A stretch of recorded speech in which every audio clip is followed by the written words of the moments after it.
पूरी दुनिया में भारत की रुसवाई हो रही है। तुम उसे पकड़ नहीं सकते तो उससे मुज़ाकरात कर लो, उसको सुलह की ऑफर दो।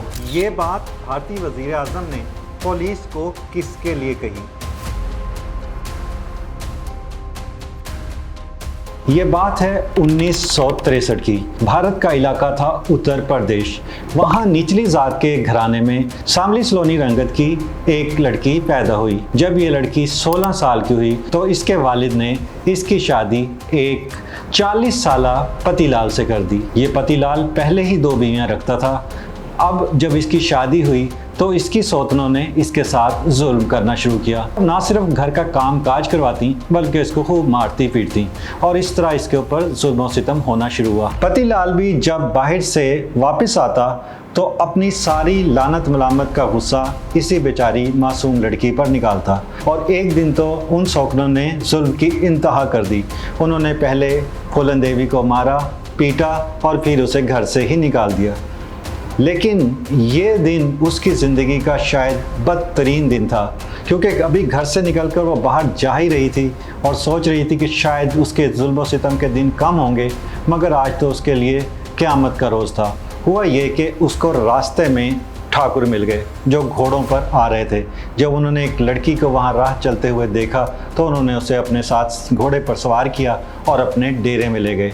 नाज़रीन, उन्होंने इसको बंदी बना लिया और उसके बाद इसके साथ अपनी हवस की आग बुझाना शुरू कर दी। और इस तरह ये लड़की एक कमरे में बंद हर वक्त ये सोचती रहती कि मैं इस कैद खाने से किस तरह बाहर निकल लूँगी। एक मरतबा ठाकुर अपने दोस्तों के साथ किसी मुस्तकीम डाकू की बात कर रहे थे। उसका नाम मुस्तकीम बाबा था और उस दिन पहली बार फूलन देवी को ये मालूम हुआ कि ये ठाकुर अगर किसी से डरते हैं तो वो मुस्तकीम बाबा है। कुछ अरसे के बाद उसने ये जानकारी हासिल की कि ये मुस्तकीम बाबा कौन है, तो उसको पता चला कि ये डाकुओं का एक गिरोह है जो चुंबल की घाटी जो पास ही है वहाँ पर वो रहते हैं और वहीं से आते हैं और शहर पर, गांव पर, उत्तर प्रदेश के गांव पर हमले करते हैं।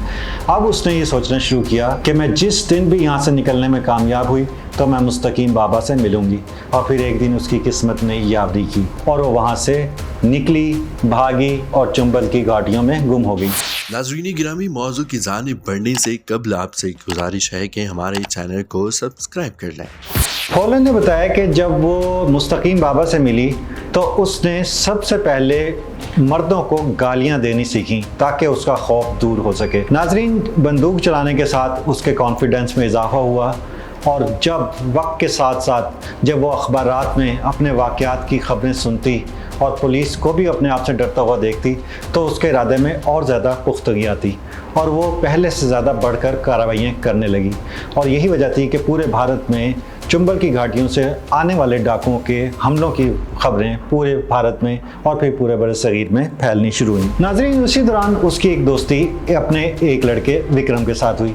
विक्रम उसका बहुत अच्छा दोस्त बन गया।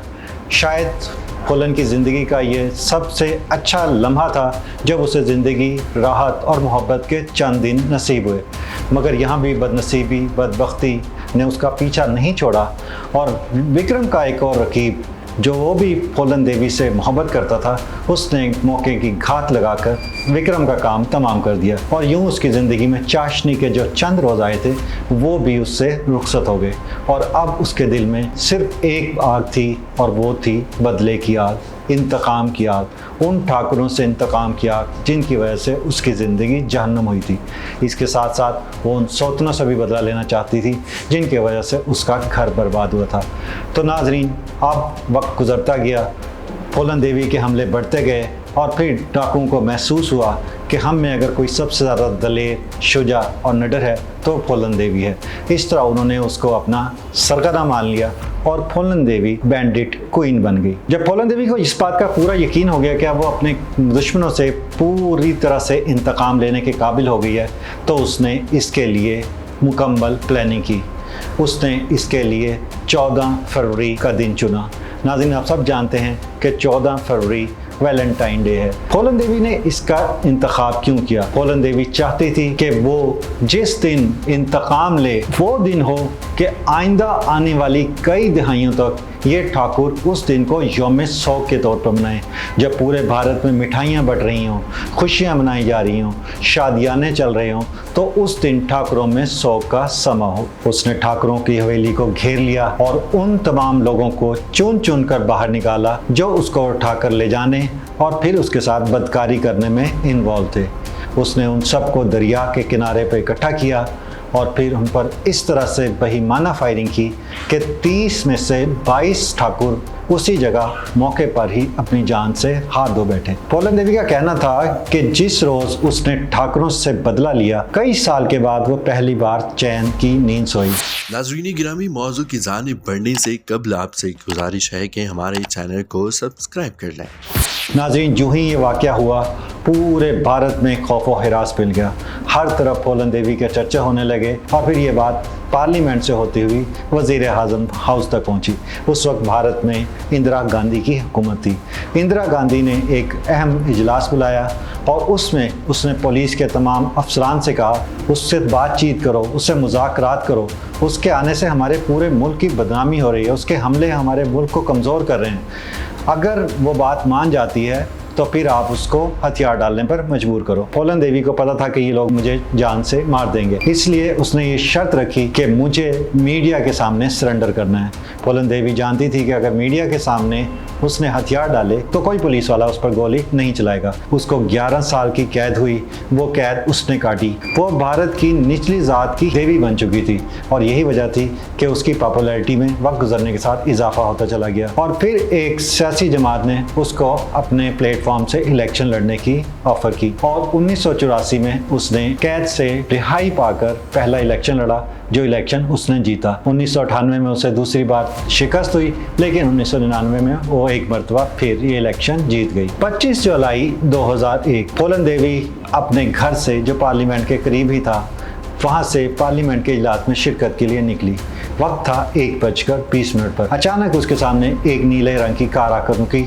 उसमें से 3 नकाबपोश निकले जिन्होंने उसके ऊपर अंधाधुंध फायरिंग कर दी। ये फायरिंग इतनी शदीद थी कि फूलन देवी की मौका पर ही वफात हो गई। 3 दिन के बाद पतला दुबला लड़का टीवी पर आया और उसने एक प्रेस कॉन्फ्रेंस की जिसमें उसने बताया कि फूलन देवी को कत्ल करने वाला मैं हूँ। उसका नाम था शमशेर सिंह राणा। उसने बताया कि मैंने अपने ठाकुर ख़ानदान का बदला लेने के लिए फूलन देवी का ख़ात्मा किया है। तो यूँ नाजरीन, ये फूलन देवी दुनिया में नाम कमाने के बाद, मुख्तसर सी ज़िंदगी पाने के बाद हमेशा के लिए अब्दी नींद सो गई। नाज़रीन गिरामी, कबल आपसे गुजारिश है कि हमारे चैनल को सब्सक्राइब कर लें।